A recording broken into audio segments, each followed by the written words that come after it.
ዛሬ ካልሰለምክ አላገባህም። እስከ ዛሬ ትነበርሽ ዛሬ ምን ተገኘ? እኔም እኮ የራሴ ባህልና እምነት አለ በሂደት ነው።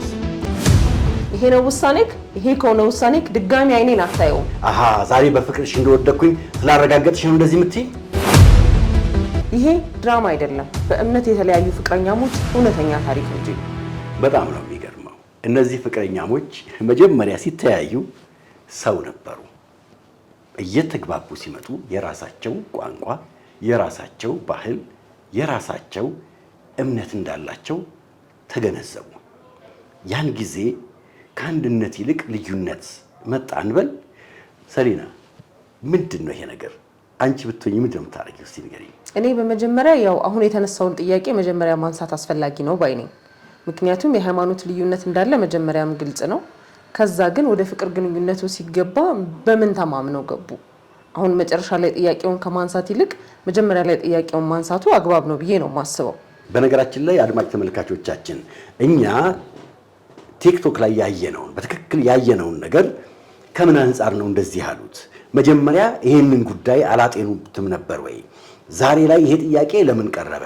በማናቸውም ሰዓትና ጊዜ ልጅቷ ይሄንን ጥያቄ ማቅረብ መብቷ ነው። ግን ያቀረበችበት መንገድ ትንሽ ብልጣብልጥነት የተሞላበት ስለመሰለን እሱ ላይ አስተያየት ለመስጠት ነው።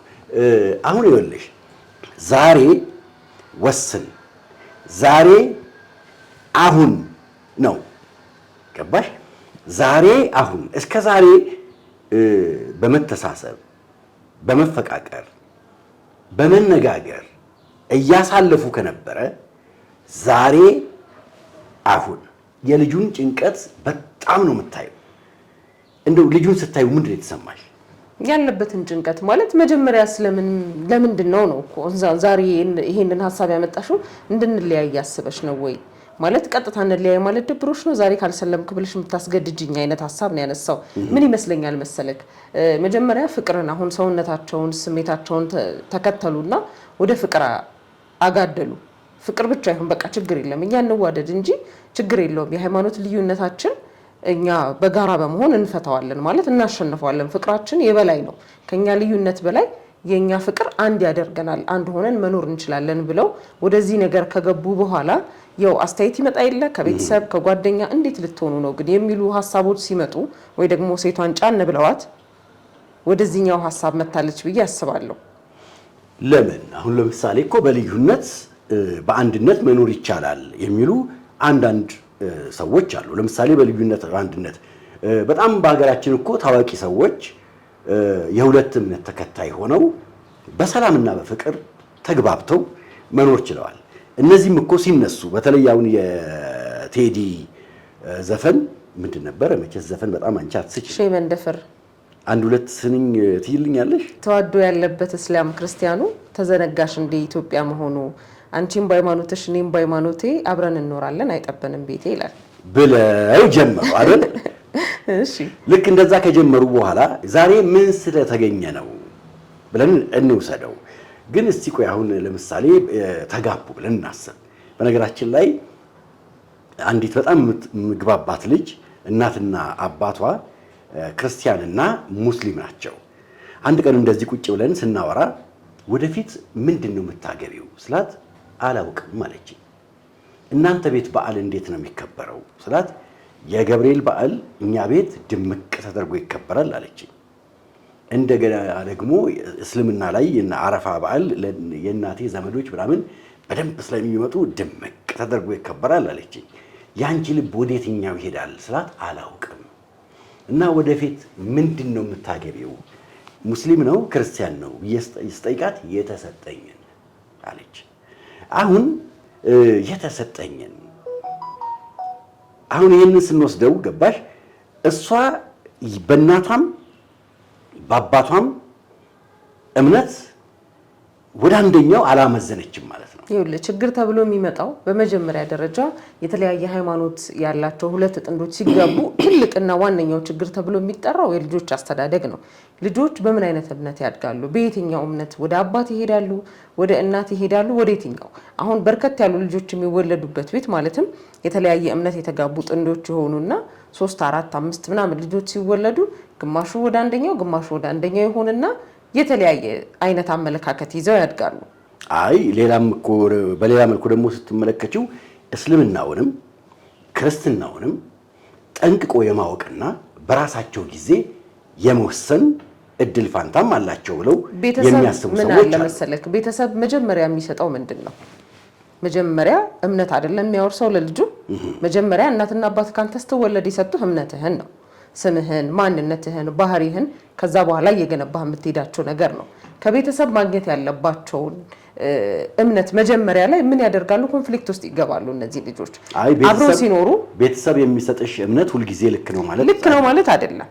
ሰዎች እኮ ካደጉ በኋላ ይሄ ልክ አይደለም፣ እኔ በራሴ መንገድ ትክክለኛውን እውነት አግኝቻለሁ ብለው እምነት ይቀየራል። ይሄ እኮ መብት ነው፣ መቀየራቸው መብት ነው። ነገር ግን ይኸውልህ ምን አለ መሰለክ፣ የሁለት ቤተ እምነቶች አምልኮ ስነ ስርዓት አለ አይደለ? በክርስትናና በእስልምና ስናየው ፍጹም የተለያየ ሆነ የአምልኮ ስነ ስርዓቶች አሉ። ፍጹም ልዩ የሆነ የእምነት ትምህርቶችም አሉ። የሆነ ነገር ልታገናኝ ብትሞክርም የማይገናኙ አንዳንድ ርዕሶች ይኖራሉ። በዛ ጉዳይ ላይ ልጁ አንድ ገና ንጹህ አይምሮ ያለው ሰው አሁን ማገናዘብ የማይችል ትንሽዬ ልጅ እዛኛው ቤተ እምነት ሲሄድ የሚማረው አስተምሮ ሌላ ነው፣ እዚህኛው ቤተ እምነት ሲመጣ የሚማረው አስተምሮ ሌላ ነው፣ የአምልኮ ስነ ስርዓቱ ሌላ ነው። በዓላት ሲመጡ የሚከበርበት መንገድ ይሄ ይለያይ የለ። በዓላት እንኳን የምናከብርበት መንገዶች ይለያያሉ፣ አጽዋማችን ይለያያል። እኛ የምናደርጋቸው ብቻ በየእምነታችን የተለያዩ ናቸውና ያ ልጅ ወዴትኛው አሁን ልክ ቅድም እንዳነሳሃት ልጅ ማለት ነው ወዴትኛው ማጋደል እንዳለበት ግራ መጋባት ውስጥ ይገባል። ከዛ 18 ዓመት ሲሞላው ደግሞ በቃ የመሰለውን ወይ ደግሞ ተመራብሮ በራሱ መንገድ እውነቱን ካገኘ በኋላ ወደሚመስለው ይሄዳል።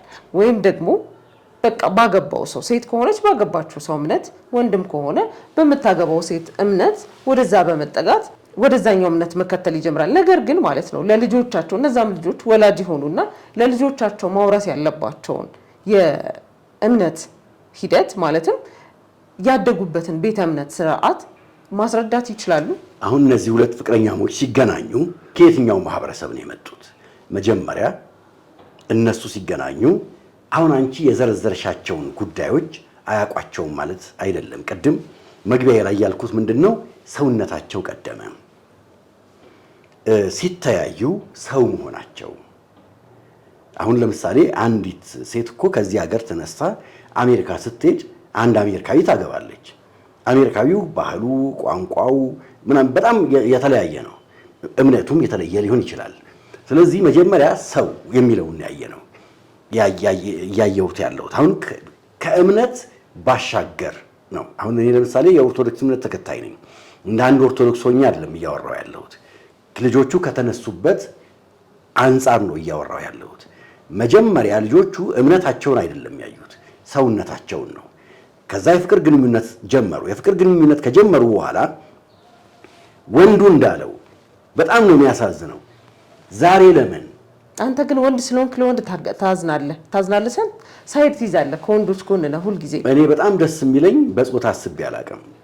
ከተጎጂው አካል ነህ ሁሌ። አዎ በሰውነት ነው የማስበው። ምክንያቱም ሰው ሴት ወንድ ማለት ስያሜ ነው እንጂ በአምላካችን ፊት እኩል ዋጋ ነው ያለን። ሁለታችንም እኩል ነፍስ ነው ያለን። ስለዚህ በጾታ አላስብም። አልፎ አልፎ ግን አንቺ በጾታ እንደምታስቢ እርግጠኛ ነኝ። ስትከራከሪ ሁሉ ራሱ በጾታ ነው እና ፌሚኒሳይድ ትወጣለች። እሷን ነገር እንግዲህ አንቺ በጣም ነው የምትወጃት፣ እሷንም ቢሆን ማለት ነው። ስለዚህ ወደ ዋናው ነጥባችን እንምጣ። ስለዚህ ሲገናኙ የተገናኙበት መንገድ ቤተ እምነት ተቋም ውስጥ አይደለም የተገናኙት። ሁለቱም አክሴፕት አድርገዋል፣ አብረው ቆይተዋል። ከዲያሎጋቸው የምንረዳው ዛሬ ግን አንዳንድ ጊዜ ፍቅር ሲያልቅ ሽፋን ትሰጫለሽ። አሁን ልጅቷ ለምሳሌ ምንም ሽፋን አያስፈልጋትም። ከዛሬ ጀምሮ እኔ ላንተ አልሆንህም፣ በቃ ትችሃለሁ ማለት መብቷ ነው፣ የተጠበቀ ነው። ክሊፕ ሲሰሩ ማለት አሁን አንዳንድ ሴቶች ወይ ደግሞ ወንዶች አሁን ልክ እንዳልከው ፍቅር ሲያልቅ ማለት ነው ከኔ የተሻለ ነው የሚገባክ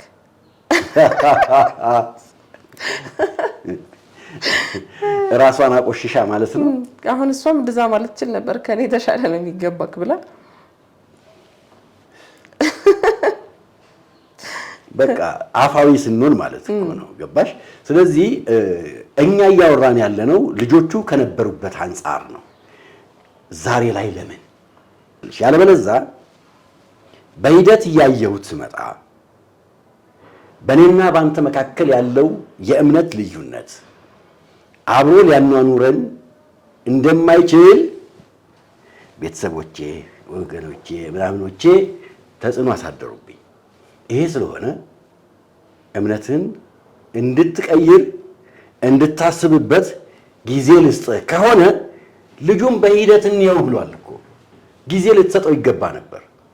ከዲያሎጋቸው የምንረዳው ግን ዛሬ ከዛሬም ደግሞ አሁን እንዴት ይሆናል?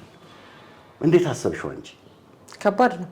ማንነትህን መቀየር በለው ለኔ ማለት ያደክበትን አሁን ልክ ቅድም እንዳልከው ከሌላ ሰው አሁን ከኛ ሀገር ውጪ ዜግነት ካለው ሰው ጋር ራሱ መገናኘት ወይ ደግሞ ትዳር መመስረት የፍቅር ግንኙነት መመስረት በጣም ከባድ ነገር ነው። እነሱስ የኖሩበት ባህል አለ፣ እኛ ያደግንበት ያበላል ስርዓታችን ራሱ ከባድ ነው ስታመጣው ማለት ነው። የሌሎቹን ነው። አሁን እዚህ ጋር ግን ስንመጣ ሀገሩ ኢትዮጵያ ነው። እዚህ ጋር ለምሳሌ ወሎን እንውሰድ። ወሎን ብንወስደው የኦርቶዶክስም የእስልምናውን ባህል አብሮ ነው የሚከበረው። የመቻቻል ደሴት የመቻቻል ከተማ እየተባለች በጣም ነው የምትሞገሰው።